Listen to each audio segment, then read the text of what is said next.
Il y a quelques jours, j'ai participé à une course de stop. Dans cette vidéo, je vais donc partager avec vous ce que j'ai tiré de cette expérience unique. Alors, attachez vos ceintures et embarquez avec moi pour cette toute nouvelle aventure.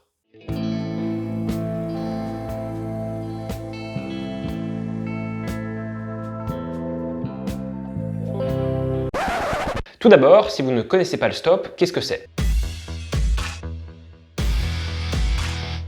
Alors le stop, ou bien l'autostop en général, c'est un moyen de transport informel où un automobiliste va accepter de prendre avec lui dans son véhicule quelqu'un qui va être au bord de la route et va faire un signe, généralement, ça peut changer d'un pays à l'autre, en France c'est le pouce levé, et tout ça gratuitement.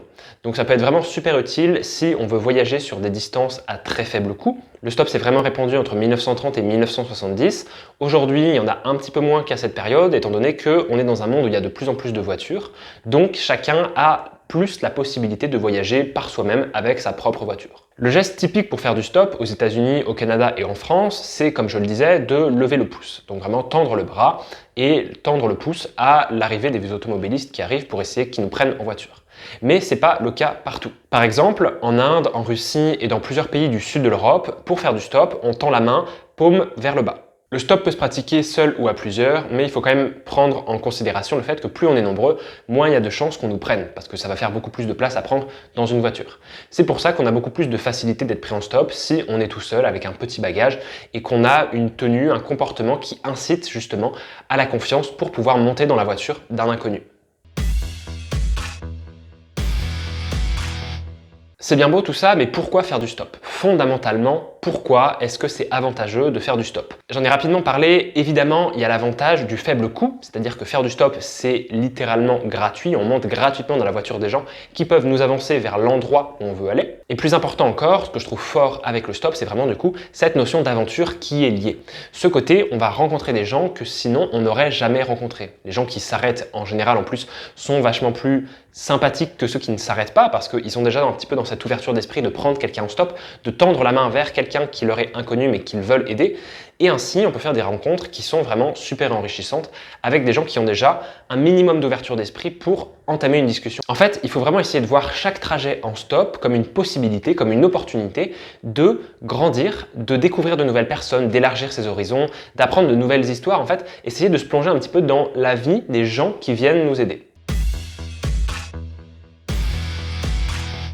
Maintenant, je vais vous parler du stop en rapport avec le développement personnel parce que c'est un peu la thématique de cette chaîne, bien évidemment. Pourquoi, comment, en quoi le stop peut-il nous aider à nous améliorer, à nous développer personnellement, à connaître une petite croissance personnelle ? Eh bien, il y a plusieurs raisons à cela. La première, c'est que le stop nous apprend l'adaptabilité. En effet, quand on fait du stop, on doit apprendre à être flexible.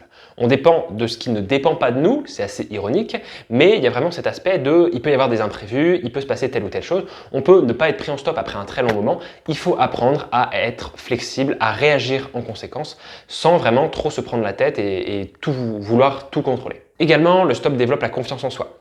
Parce que, mine de rien, lever le pouce face aux automobilistes, ça demande quand même d'être confiant, de se dire « Ok, je veux faire du stop, je suis prêt à m'engager auprès des autres conducteurs pour monter dans leur voiture. » Donc, ça demande de la confiance en soi pour avoir cette posture de stopper, auto-stopper plutôt, mais ça demande aussi de la confiance envers les autres. Parce qu'on ne sait pas dans quelle voiture on monte, on ne sait pas qui sont ces gens qui vont nous prendre, et c'est donc une petite sortie hors de notre zone de confort de se pousser justement dans l'inconnu. Autre point, le stop permet de développer son autonomie, son indépendance, sa débrouillardise un petit peu, dans le sens où il faut qu'on se débrouille. Si on est lancé sur une route, on doit aller d'un point A à un point B et on n'a aucun moyen de transport pour y aller, juste le stop, il faut à tout prix qu'on se débrouille par nous-mêmes. Grâce à l'aide justement d'autres personnes qui peuvent nous prendre en stop, mais on doit vraiment trouver comment faire, trouver comment se débrouiller et peut-être essayer de améliorer en fait sa technique pour être pris en stop. Essayer d'optimiser au maximum ses chances d'arriver à cette destination finale. Et surtout, très important, le stop offre cette formidable opportunité de faire un voyage intérieur. C'est pas seulement un voyage extérieur. On va rencontrer du monde, on va raconter notre histoire, on va recevoir, réceptionner l'histoire qu'eux nous donnent, mais il va y aussi avoir une grande part du temps où on va être seul sur la route, à tendre le pouce en espérant que quelqu'un nous prenne, mais ça n'arrive pas tout le temps. Donc il y a vraiment ce côté, on est un petit peu parfois seul, livré à nous-mêmes, et on a le temps, on a l'occasion de développer tout un tas d'idées, de réfléchir, de faire un point sur nous-mêmes. C'est, je pense, le stop, une vraie partie du voyage en lui-même qu'il faut vraiment considérer et se dire « Ok, ça peut m'apporter beaucoup ». Maintenant, j'aimerais vous parler de quelque chose que je vais globaliser sous le nom de l'appel de l'aventure. Et pour ça, je vais faire référence à une œuvre que j'espère vous connaissez, c'est Into the Wild. Into the Wild, c'est un récit biographique écrit par Jon Krakauer et publié en 1996 qui raconte l'histoire de Christopher McCandless. Il y a un film qui a été adapté au cinéma en 2007 par Sean Penn et je pense que c'est surtout grâce à ce film qu'on connaît aujourd'hui l'histoire de Christopher McCandless.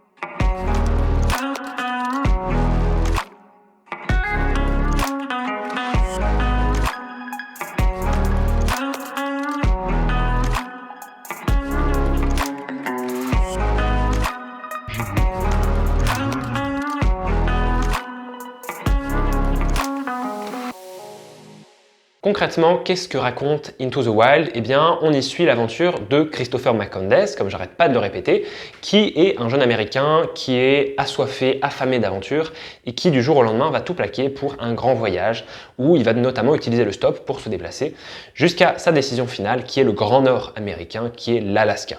C'est un récit biographique, donc l'histoire a vraiment été vécue. Christopher McCandless a vraiment existé et ce qui est raconté dans le livre comme dans le film se sont vraiment passés, pour le meilleur ou pour le pire. Je ne spoile rien bien entendu, mais ce que je trouve vraiment super important avec ce livre et surtout ce film, c'est qu'on ressent vraiment au travers de ce personnage qui a même vraiment existé, cette soif, cette passion de l'aventure, cette envie de se dépasser, ce désir d'aller dans des terrains inconnus. Et le stop, pour moi, est un peu un moyen qui lui a permis de satisfaire un petit peu cette envie. Si vous n'avez pas lu le livre ou pas vu le film, je vous invite fortement à le regarder. Peut-être que ça pourrait vous donner envie de faire du stop, je sais pas. Mais dans tous les cas, même pour la notion générale du voyage, je trouve que ce genre d'œuvre pousse vraiment à sortir de sa zone de confort. Ça donne un petit peu envie de juste prendre son sac à dos et aller faire du stop au bord de la route pour aller n'importe où, en se disant que, dans un certain sens, le monde nous appartient. On peut faire ce qu'on veut, on peut voyager comme on veut et le stop, en ce sens, est une formidable opportunité, j'arrête pas de me répéter, j'ai l'impression, une formidable opportunité, comme je le disais, d'aller tout simplement à un point qu'on ne pourrait pas atteindre par nous-mêmes. Et c'est vraiment, je pense, quelque chose à considérer du début à la fin et de se dire ok, peut-être que moi aujourd'hui j'ai envie de partir à tel endroit et oh là là, je sais pas comment je pourrais y aller, en train, en bus, etc.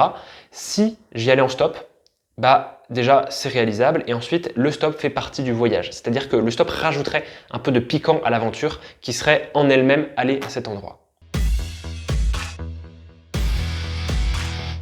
Je vais m'arrêter là aujourd'hui, j'espère que vous avez compris tout le message que j'essaie de passer au travers du stop.